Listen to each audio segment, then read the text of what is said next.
नमस्ते, मैं राशिद।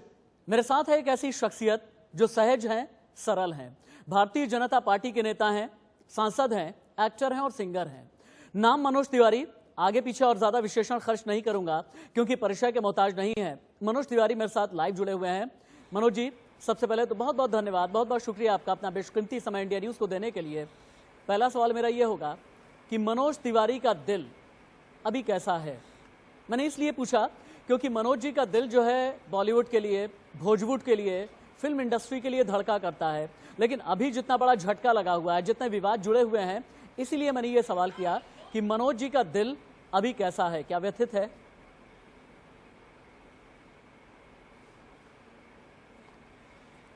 मेरा दिल उदास है और दिल उदास इसलिए है क्योंकि एक इतनी बड़ी बॉलीवुड के ऊपर एक बड़ा धब्बा लगा है और जिन लोगों ने ये धब्बा लगाया है उनकी जिम्मेदारी थी कि बॉलीवुड का नाम हो, बॉलीवुड का यश बढ़े, लेकिन ड्रग्स में लिप्त हो करके जिन लोगों ने बॉलीवुड को बदनाम किया, तो हमें भी लगता है क्योंकि हम भी उसके हिस्सा हैं और हमें ये भी पता है कि इंडस्ट्री बहुत बड़ी है। बॉलीवुड, राज कपूर साहब की इंडस्ट्री, दिलीप कुमार साहब की इंडस्ट्री और फिर लता जी की इंडस्ट्री, अमिताभ बच्चन जी की इंडस्ट्री, तो इतनी बड़ी इंडस्ट्री को सिर्फ इन लोगों के पहचान से तो नहीं मानना चाहिए जी। लेकिन मैं देख रहा हूं कि लोग बॉलीवुड को ड्रग्स वुड कहने लगे हैं, लोग बॉलीवुड को गैंग्स ऑफ नशेपुर कहने लगे हैं, तो ये सब सुन के मेरा दिल उदास है। इसलिए मैं इस लाइन पे आया हूं कि हमें आगे बढ़ के बॉलीवुड के मान सम्मान को बनाए रखने के लिए जो लोग ड्रग्स में लिप्त हैं उनको कंडेम करना है, उनकी निंदा करनी है और एनसीबी जिस दिशा में जांच कर रही है उसकी प्रशंसा करते हुए निष्पक्ष जांच की अनुमोदन करता हूं और जो भी दोषी हो उस पर कड़ी कार्रवाई हो, ये हमारा स्टैंड है। आपका खुद का राजनीतिक जीवन कह लें, आपका फिल्मी जीवन कह लें, सिंगर के तौर पर आपका करियर कह लें, एक शुचिता हमेशा रही है, एक सदाचरण हमेशा ही रहा है। आपने एकदम ठीक कहा कि कंडेम करना चाहिए और चूंकि बॉलीवुड में गैंग्स ऑफ गांजापुर जैसा शब्द आजकल चलने लगा है, तो आपको क्या लगता है, चूंकि नाम अब एक दो नहीं रह गए हैं, रिया चक्रवर्ती से शुरू हुआ, फिर सारा अली खान, श्रद्धा कपूर, दिया मिर्जा, दीपिका पादुकोण, रकुलप्रीत सिंह और बड़े बड़े नाम सामने आ रहे हैं और अब तो ये भी कहा जा रहा है कि बहुत बड़े एक फिल्म प्रोड्यूसर हैं जो एनसीबी के रडार पर चले आए हैं। आप तो कंडेम कर देंगे मनोज जी, लेकिन आपको लगता नहीं कि जड़ में ही कुछ गड़बड़ है, आमूलचूल परिवर्तन करने की जरूरत है, कोई बहुत बड़ा सर्जिकल ऑपरेशन होना चाहिए बॉलीवुड में ड्रग पेडलर्स के खिलाफ?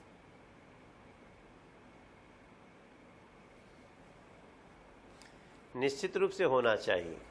मैं भी इसी विचारधारा का हूं कि जरूर होना चाहिए। और देखिए, मैं इंडिया न्यूज़ के साथ शेयर करता हूं, मुझे इस बात का बहुत दुख है कि अभी तक जो बॉलीवुड के बड़े बड़े नाम हैं वो लोग इस पे कुछ नहीं बोल रहे हैं। हाँ। लेकिन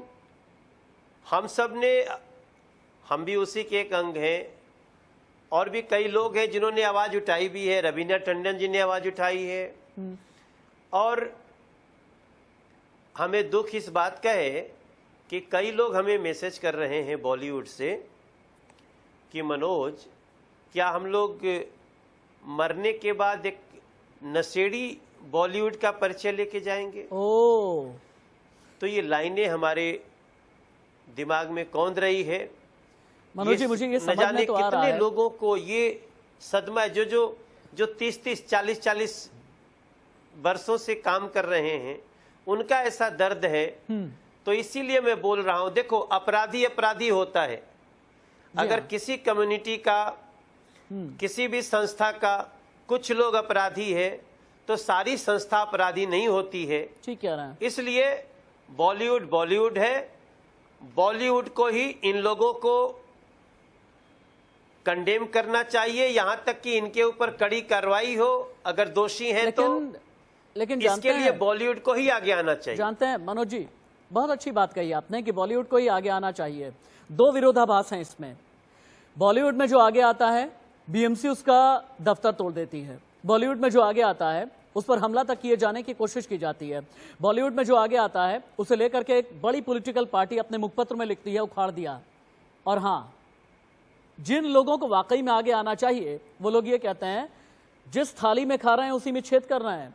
रवि किशन अगर आवाज उठाते हैं ना तो फिर थाली वाली बात कह दी जाती है, और इस थाली में ड्रग्स नाम के न जाने कितने छेद हैं। हशीश, माल, वीड, चरस, गांजा, थाली के ये छेद उन्हें नजर नहीं आते। इनके लिए क्या कहेंगे आप?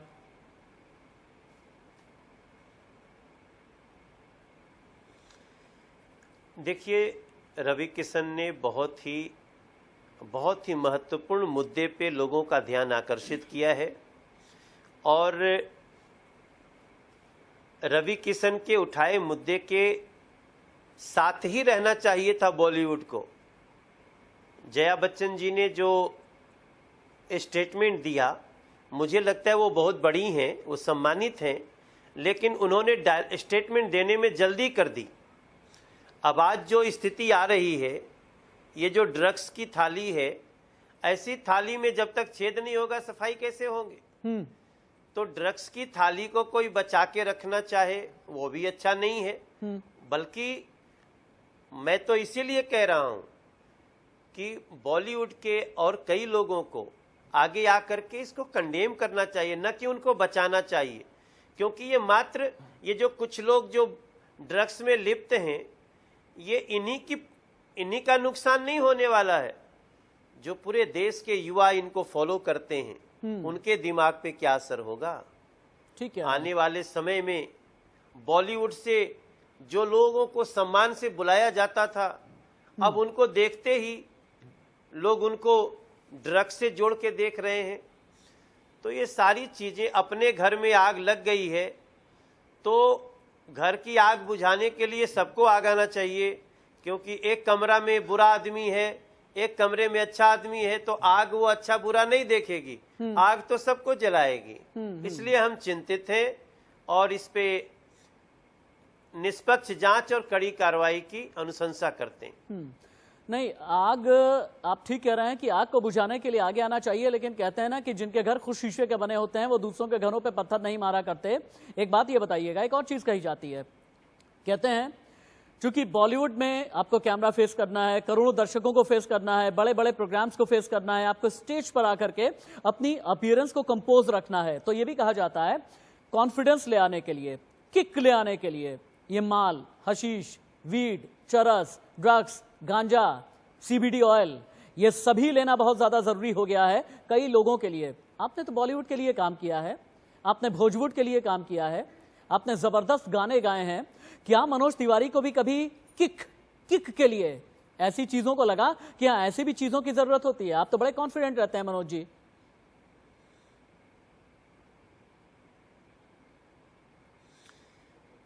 ये बिल्कुल वाहियात तर्क है जो भी दे रहे हैं, ऐसी कोई आवश्यकता नहीं है।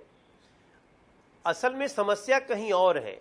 हाँ। समस्या ये है कि आपके पास बहुत पैसे आ गए, पैसे खर्च करने के साधन ही नहीं है, आप कोई चैरिटी करते नहीं है, तो अय्याशी करनी होती है। आप कभी गरीबों में जा करके उनका दर्द समझते नहीं है, तो ये पैसा करेंगे क्या? हाँ। आप अपने जमीन से कट गए, आप अपने को सुपरस्टार समझने लगे। हाँ। आप किसी के घर दोस्त मित्र तो आपके रहे नहीं, उसी स्टेटस में आप। बिल्कुल ठीक बात है। मनोज जी की कनेक्टिविटी टूट गई है क्या? शायद मनोज तिवारी की कनेक्टिविटी टूट गई है, उन्हें रिकनेक्ट करने की कोशिश करें। मनोज तिवारी मेरे साथ बात करते हुए कई बातें कह रहे थे। मनोज तिवारी ने यह कहा क्योंकि आप बहुत ज्यादा पैसे कमा लेते हैं, आपको समझ नहीं आता कि खर्च कहां पर करें, सोशल वर्क आप करते नहीं हैं, समाज से आप कट जाया करते हैं, तो फिर उसके बाद आप ड्रग्स के जाल में फंस जाते हैं। मनोज तिवारी ने यह कहा। मनोज जी दोबारा से मेरे साथ में जुड़ चुके हैं। मनोज जी, एक और सवाल है आपसे। पूरा देश ये जानना चाहता है, मनोज जी अगर मेरी आवाज आ पा रही हो तो, पूरा देश ये जानना चाह रहा है कि मनोज तिवारी की नजर में सुशांत सिंह राजपूत सुसाइड किया उन्होंने, अस्वाभाविक मौत है या उनका कत्ल किया गया?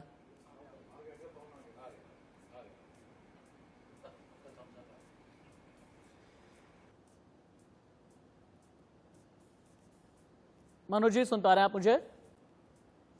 चलिए, मनोज तिवारी जी के साथ कनेक्टिविटी इशू आ रही है, चूंकि उनके साथ मैं और भी कई सवाल करूंगा। बिहार चुनाव को लेकर के भी उनसे सवाल होगा, दिल्ली की राजनीति, केंद्रीय राजनीति, किसान बिल, इन सभी को लेकर के बातचीत करेंगे। हाँ, जुड़ चुके हैं मनोज जी। मनोज जी, आपको क्या लगता है, सुशांत सिंह राजपूत ने आत्महत्या की, अस्वाभाविक मौत या फिर कत्ल किया गया?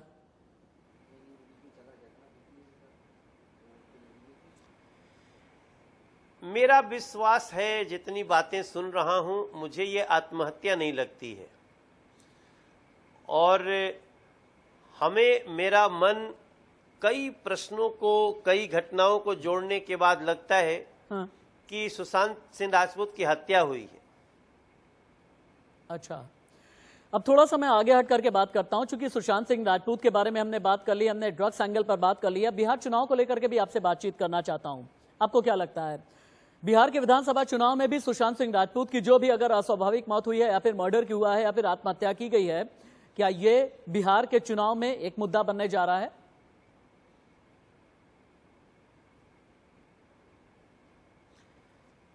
देखिए, जिस प्रकार से सुशांत सिंह राजपूत के मौत के विषय में जो कांग्रेस का रवैया रहा है, जो महाराष्ट्र सरकार का रवैया रहा है, जो एनसीपी का रवैया रहा है, जो शिवसेना का रवैया रहा है, वो रवैया, अब तो सवाल तो पूछे जाएंगे।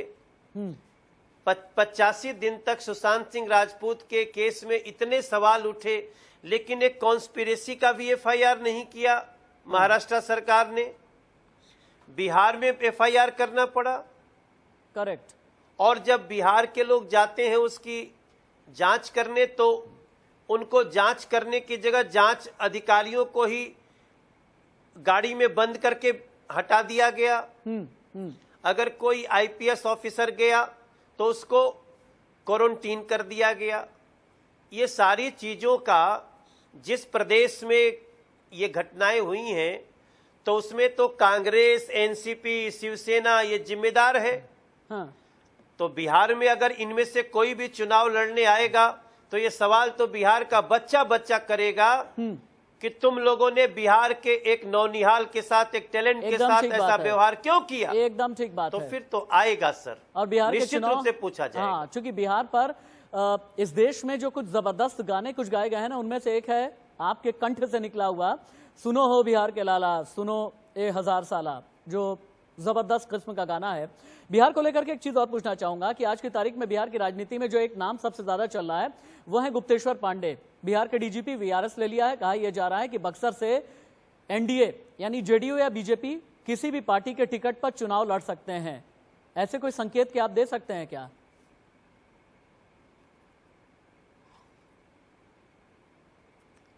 देखिए, गुप्तेश्वर पांडे जी ने बहुत कमाल डीजीपी के रूप में और पुलिस अधिकारी के रूप में काम किया है। और गुप्तेश्वर पांडे न्याय के लिए किसी भी सीमा तक जाएंगे, ऐसा परिचय बिहार को भी मिला है और देश को मिला है। तो उनका अब तक का जो भी कार्य था उसको हम बहुत प्रशंसा करते हैं। हाँ। अब ये मुझे नहीं पता कि वो राजनीति में आ रहे हैं क्या है, लेकिन अगर एक आईपीएस ऑफिसर राजनीति में आता है तो कोई पहली घटना तो नहीं होगी। इसके पहले भी बहुत हुआ है। और गुप्तेश्वर पांडे जैसे कर्तव्यनिष्ठ, न्यायप्रिय और खतरों पे खेल करके सत्य तक पहुंचने की निष्ठा, ये निश्चित रूप से ऐसे व्यक्ति को राजनीति में आना भी चाहिए। अच्छा, आपको लगता है कि ऐसे को राजनीति में आना चाहिए? और लेकिन जो विपक्षी है ना, खासतौर से आरजेडी की तरफ से एक आरोप लगाया जा रहा है कि नीतीश कुमार के लिए अब तक काम करते रहे, नीतीश कुमार की पॉलिटिकली उनकी ब्रांडिंग करते रहे। सुशांत केस में भी जबरदस्त तरीके से अपनी इमेज को उन्होंने पॉलिटिसाइज किया, इमेज को अच्छे से भुनाया, और अब चुनाव लड़ने की तैयारी है, और जिसकी पटकथा बहुत पहले लिखी जा चुकी थी, चूंकि उन्होंने वीआरएस ले लिया। और वीआरएस के बारे में भी ये कहा जा रहा है कि जहां पर 3 महीने का नोटिस देना होता है, वहां पर नियम, कायदे, कानून फॉलो किए ही नहीं गए। इस आरोप का क्या जवाब है आपके पास?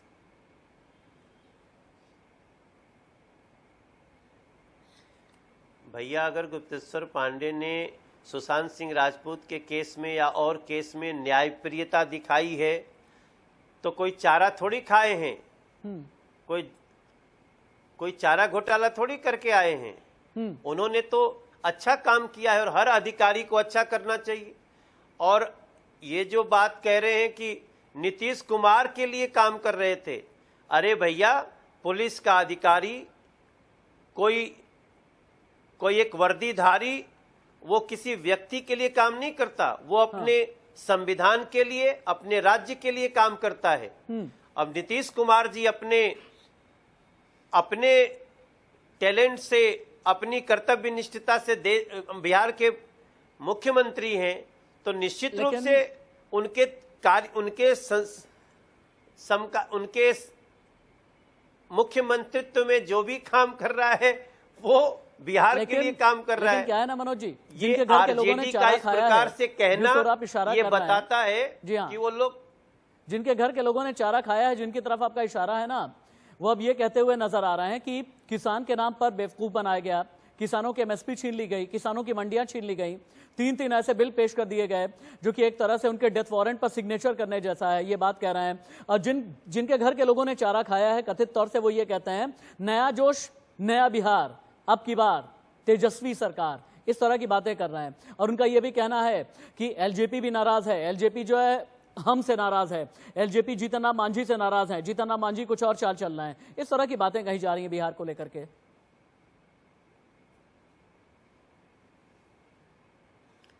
देखिए, बात करने वालों का तो कोई और छोर नहीं है, लेकिन बिहार जिस प्रकार से एनडीए के नेतृत्व में आगे बढ़ा है, एनडीए सरकार में जो जो अचीव किया है, और जो आरजेडी के समय में जो उसकी दुर्दशा हुई है, ये बिहार को पता है। विगत में कोरोना संकट के दौरान भी जिस प्रकार से लोगों को बचाने के लिए नीतीश कुमार जी ने काम किया है, एनडीए ने काम किया है, नरेंद्र मोदी जी ने काम किया है, वो सबको पता है। और आरजेडी चूंकि वो पहले से कांग्रेस के साथ भी रहती थी, और उन्हीं लोगों ने, चाहे वो सुशांत सिंह राजपूत की बात हो या हमारे बिहार के किसानों की बात हो, किसी पर भी न्याय नहीं किया। आज बिहार के किसान को अगर अपना अनाज उत्तर प्रदेश में और दिल्ली में भी जाके बेचने को सुविधा मिली है, तो इसमें आरजेडी को ही परेशानी हो सकती है, किसानों को परेशानी नहीं होगी। हम किसान हैं, हम लोग 150 बीघा के किसान हैं, हमको बड़ी खुशी है, हमार माई बड़ी खुश बिया, हमारे भैया बहुत खुश बाड़े, हमरे गांव के आदमी बहुत खुश बा कि अब हमनी के अनाज जहां एमएसपी तो मिलबे करी, एमएसपी से आगे भी ज्यादा से ज्यादा कीमत मिली तो हम भभुआ के अनाज ले जाके बनारस बेचल जाई, ले जाके और कहीं बेचल जाई। तो एकरा में किसान के बहुत फायदा भइल बाटे, और जे विरोध करता वो किसान विरोधी बाटे, जे विरोध करताटे बिल के वो किसान विरोधी बा। किसान बहुत खुश बाटे।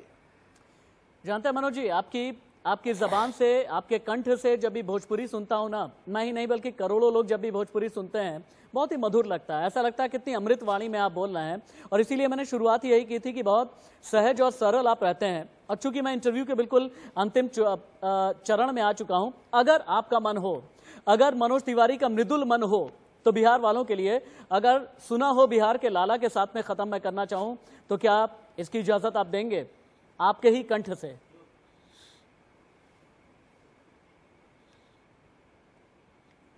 नहीं, जरूर जरूर, हम आपकी बात कैसे उठाएंगे। पूरे बिहार के लोगों के लिए हम अभी भी कहेंगे कि जिया हो बिहार के लाला, जिया तू 1000 साला, जिया हो तू घोर भुआला, जिया 10,000 साला, जिया तू 1000 तनि नाची के, तनि गाई के, तनि नाची गाई सबके मन बहलावा ये भैया।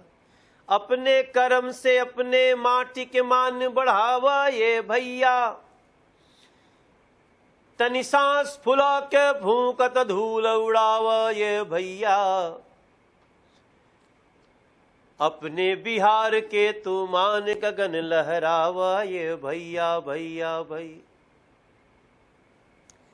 बहुत बहुत धन्यवाद, बहुत बहुत शुक्रिया मनोज तिवारी जी, अपना बेशकीमती समय इंडिया न्यूज को देने के लिए। उम्मीद ये करते हैं कि आगे इलेक्शंस के लिए भी ऑल द बेस्ट है आपको, और आपके करियर के लिए भी बहुत बहुत शुभकामनाएं हैं। ये थे मनोज तिवारी, भारतीय जनता पार्टी के नेता, सांसद, एक्टर, सिंगर, जिन्होंने सुशांत सिंह राजपूत से लेकर के बॉलीवुड की ड्रग्स लीला, बिहार के चुनाव से लेकर के आरजेडी और बाकी सभी मुद्दों पर अपनी राय बहुत बेबाक अंदाज में रखी है।